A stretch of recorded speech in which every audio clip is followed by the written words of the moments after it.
Hello everybody, and welcome back to another episode of On Cloud Anime, where for today's episode, I will be talking about the animes that I watched in the month of February. And yes, I am aware that by the time this is being uploaded, it is probably going to be the middle of March, and this is going to be a common trend for this series because I don't want to feel like I'm rushing through these, and this series is more of an opportunity to tell you guys what I've been watching and maybe recommend some things to you.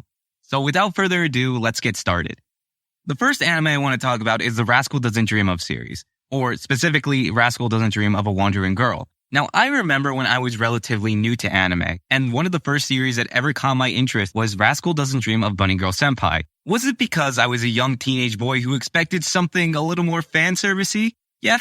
But instead, I got an anime that has stuck with me since the very beginning of my anime journey to this current day. And if you were on TikTok as an anime fan in 2020, there is no way you did not hear the ending song for Bunny Girl Senpai, because that ending is a straight up banger. And to this day is still one of my favorite anime endings of all time. At first, the title of this anime may throw some people off, but I promise if you actually stick through it, you will find a really interesting anime. And it doesn't even have fan service, believe it or not. Maybe like one or two scenes. But the actual premise of Bunny Girl Senpai is about a guy named Sakura who lives a normal high school life, but occasionally has to deal with supernatural occurrences, such as a girl going back in time, or a girl duplicating, or swapping bodies like a Freaky Friday situation. And the reason something like this happens is because of something called the puberty syndrome. And this happens because a girl that the main character is friends with usually has some form of insecurity that he ends up solving. And it's actually a pretty short and sweet anime, only being 12 episodes long and having 5 different arcs. And if you ever heard of this anime, this series is basically Monogatari minus 90% of the fan service.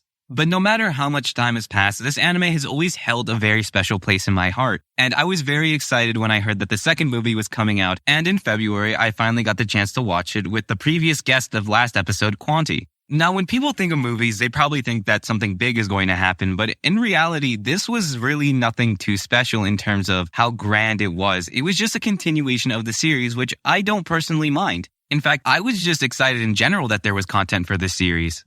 Even though each of their arcs are pretty short, I've grown somewhat attached to each of the characters that even get small cameos in this movie as well. But the main focus is the main character and his little sister trying to get into school. Like I said, this doesn't really do anything crazy. It kind of just continues the plot line between the main character and his little sister, which I do appreciate. In fact, this movie was very sweet in its own right, but it wasn't my favorite arc of the entire series. In fact, the title of that goes to the second arc of the original anime, where the main character calls himself a virgin and time travel is involved. And all I can say is, don't question it.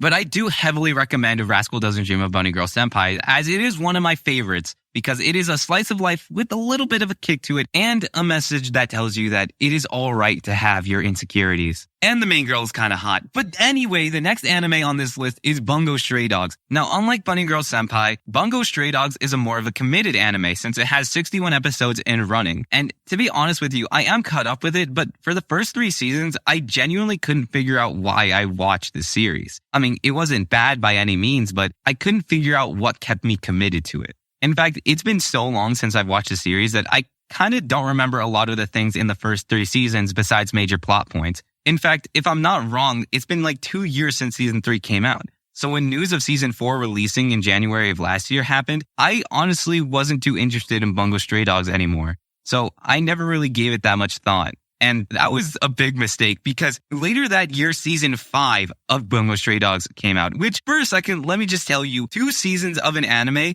2 months of each other is crazy. But also, if you're a Bungo Stray Dogs fan, then you were eating good last year because holy shit, did these 2 seasons go absolutely nuts. Like, I know that Bungo Stray Dogs has had high stakes before, but this was on another level. Like, holy crap, was I not expecting this. I was so genuinely surprised watching all of this because now I'm like back on the Bungo Stray Dogs hype train. Every time I heard someone talking about how great Bungo Stray Dogs new seasons were, I thought they were exaggerating. I'm not gonna lie, but I did not see this coming. I enjoyed these way more than I thought. Of course, season 4 was more of a setup season for what would be season 5, but it was still pretty good. And everything in season 5 was absolutely insane. There were 2 characters named Dazai and Theodore that legitimately put Light and L's rivalry to shame because they were genuinely outsmarting each other in the most craziest ways possible. And some end of the world plotline like Attack on Titan season 4. Now, I don't know about you, but elements that remind me of Death Note and Attack on Titan sound pretty good. And I think that in some parts, it even does the writing better than those. Now, the reason I compare Bungo Stray Dogs to Season 4 of Attack on Titan is because that's when shit hits the fan and everything kind of goes crazy. And I think that the main character also reminds me a bit of Eren, but smarter. And the reason I'm going to say that it did some elements better is because the ending of this season felt way more fulfilling compared to Attack on Titan. And I'm not going to lie. Out of all the animes I've watched that are relatively popular, Bungo Stray Dogs has not had some of my favorite openings, but this season 5 opening went so unbelievably hard. I can't even lie. Now, I do have to say, I did love seasons 4 and 5 of Bungo Stray Dogs, but I don't remember falling in love with the first 3 seasons. Of course, there are pretty good moments, but I don't think it was always a show that was for me. But I do heavily recommend it. And if you're a book nerd, such as how characters are named after authors and their special abilities are named after books that said authors have written. The only one I actually know about is Osamu Dazai writing No Longer Human. And I do have to warn all the female watchers of Bungo Stray Dogs, yes, Dazai's very hot, yes, you're going to fall for Dazai, and yes, he'll never love you back. And now for the last anime on this list I will be talking about. It actually didn't start off as an anime. In fact, it started off as a JRPG known as Persona 4. Now, I am a huge Persona fan. I love the series to death. I own a lot of the spin-offs. I started off with Persona 5. I'm currently playing Reload. And with Reload coming out, I've been trying to get so many of my friends into Persona. And one way I've been doing that is by getting one of my friends to watch the Persona 4 adaptation. Because out of all the adaptations of the Persona games, I think that Persona 4 is the best one. Now, if you want to get a little taste of the Persona series without committing 100 hours, because let's be honest, not everyone has that time, this could be a great gateway into doing that. Although Persona 4 may not be able to adapt everything because, it's a 100 plus hour game, it does add new things that help you connect with the characters of Inaba just as well. And I think that the reason this anime adaptation flows so naturally is because a lot of the characters are just anime tropes, which for some people is a complaint, but in this case, it works so well with the humor. To other watchers, this also shows those fans a lot of that Persona charm that hooks people in. Even the episodes that are considered filler just go so naturally that it doesn't even feel like it's a bother to get through, and they're so enjoyable to just sit down and watch.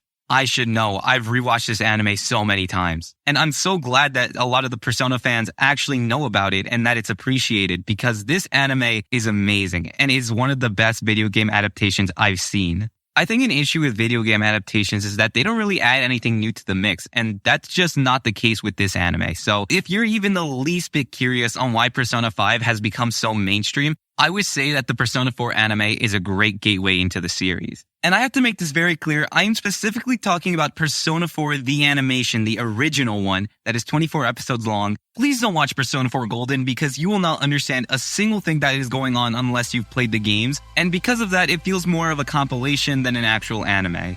And these are the animes I've chosen to talk about for this season. I hope that you are at least familiar with some of them, and if you're not, I hope you give them a shot. I'm your host of On Cloud Anime, Photaru, officially signing out, and I'll see you next time.